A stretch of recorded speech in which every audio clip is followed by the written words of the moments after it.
Hello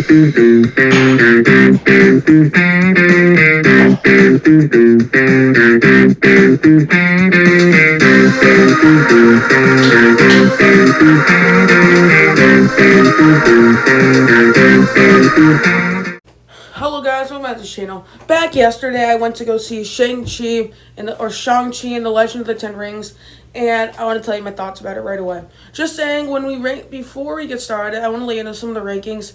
We'll be doing a lot of rankings after Shang Chi, like heroes, villains are planned for this week and next week. So you're gonna see those pop up eventually, and then Legend. I'm gonna get the DC. Not DCEU. Arrowverse is starting to run. I'm gonna do a bunch of Spider-Man movie review, Spider-Man 2 movie reviews, the original already released, and then I have to watch Spider-Man 3 sometime, and then I'm gonna do that. Legend of Tomorrow stuff will be coming. I don't know when. I think what I'm gonna do is I'll do MCU Heroes Rank starting tomorrow. Probably gonna be uploaded by Friday. I think that's a good enough time. Hopefully I can get it by Wednesday. That'll be nice. So by Friday, I'm gonna be trying. I might do it by Friday, and then depending on when I finish, and then I think MCU villains ranked.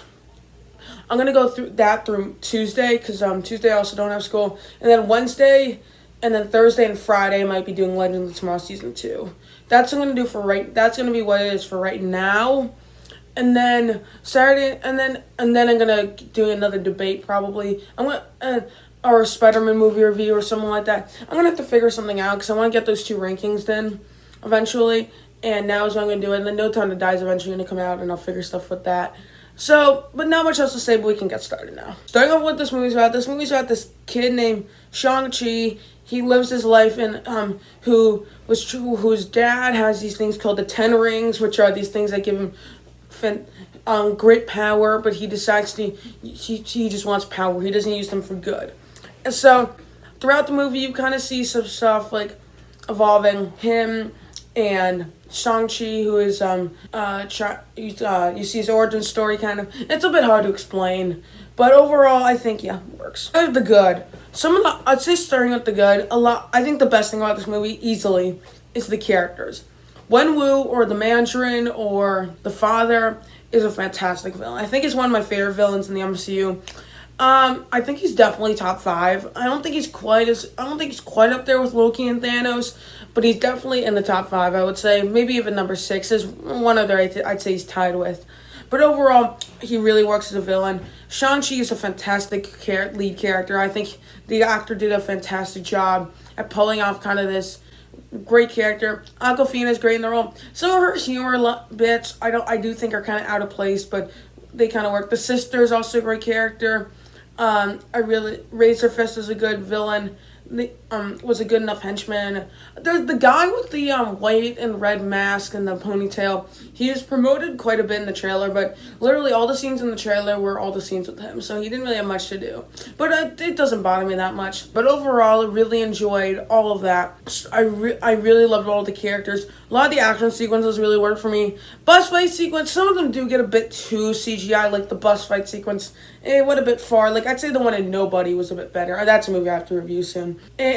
But overall, a lot of the other action sequences, like I think the building fight, again, a bit more CGI, but that still kind of worked.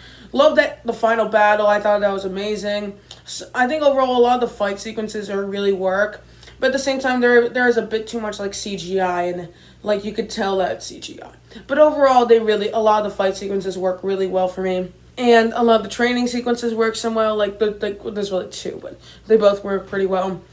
A lot of the final battle action, the prepping for it, kind of worked. So sometimes at points there's a lot going on, but and a lot of the family drama stuff worked so well, like with Wenwu or Mandarin, and how and what drives him. Like that's the most interesting part of him. At first, he's a guy that just wants power.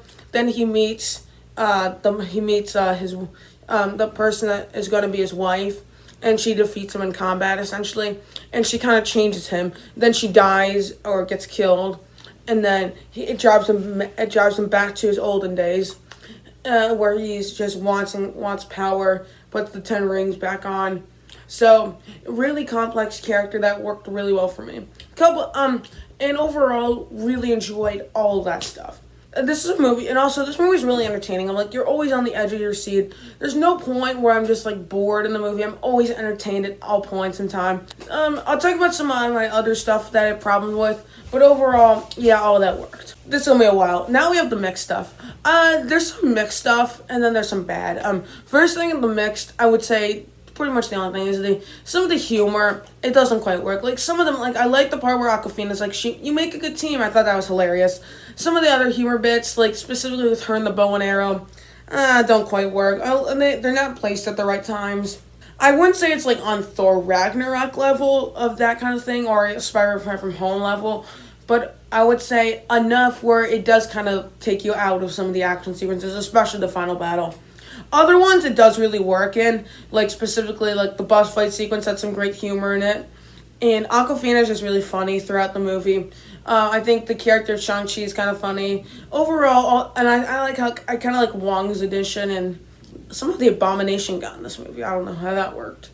Although that does tease for the She-Hulk show. And hopefully he comes back in something else, I guess. I don't know. But overall, some of the humor, not in the right place. Now we have the bad. Really all the bad. There's a bit too much like CGI spectacle at times. Like the bus fight sequence, I mentioned this earlier. It's a great fight sequence, don't get me wrong. But you could tell like the part where he's just like going out on windows, just like climbing, like you're not even really sure how he does it. Like you could tell that's CGI. Like I wish they just, like I feel like a lot of the MCU constraints like about it kind of having to be like a highly budgeted movie. I mean you could tell like they're just trying to crank up all of the stuff. I really liked how it mixes in a lot of genres like sci-fi, family drama, martial arts, Chinese action film. I really liked all of that. But there's a lot of points where just like I feel like you could tell that there's a lot of MC. It tries to be more an MC movie. This would have worked better if it was not in the MCU. Like, I do think it does work as an MCU movie. Like, it felt more like an MCU movie than I was expecting, and I really liked how it tied into some of the MCU movies, like with Wong showing up, as well as Captain Marvel and Bruce Banner in the post-credit scene. I didn't see the second one, but I don't know. I guess I can watch it someday. But overall, I really enjoyed all of that stuff. But when you go to the CGI, like the building fight scene, you can tell there's still some CGI.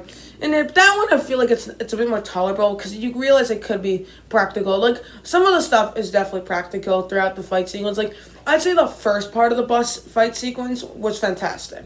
Like with him, doing it a bit more like you could tell it's a bit more practical throughout most of the first part of the bus sequence, and a lot of the humor throughout the first half of the movie worked. When you get to the second half, it starts to kind of fall apart.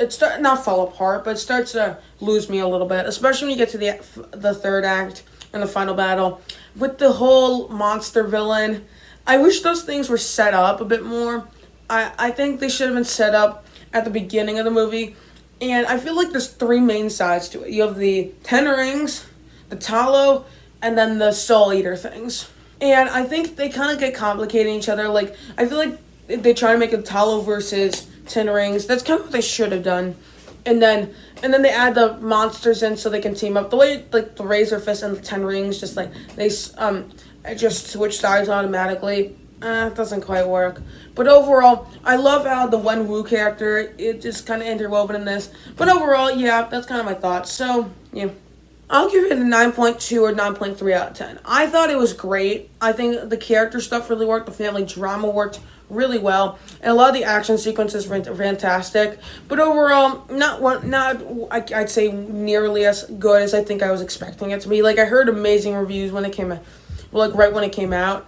And overall, I still think it's a fantastic movie. I think kind of like really much, I think everything, like when you talk about everything, like all the stuff in this movie, I would say is kind of like the bottom of like the top tier. Like I'd say the whole movie is the bottom of the S tier.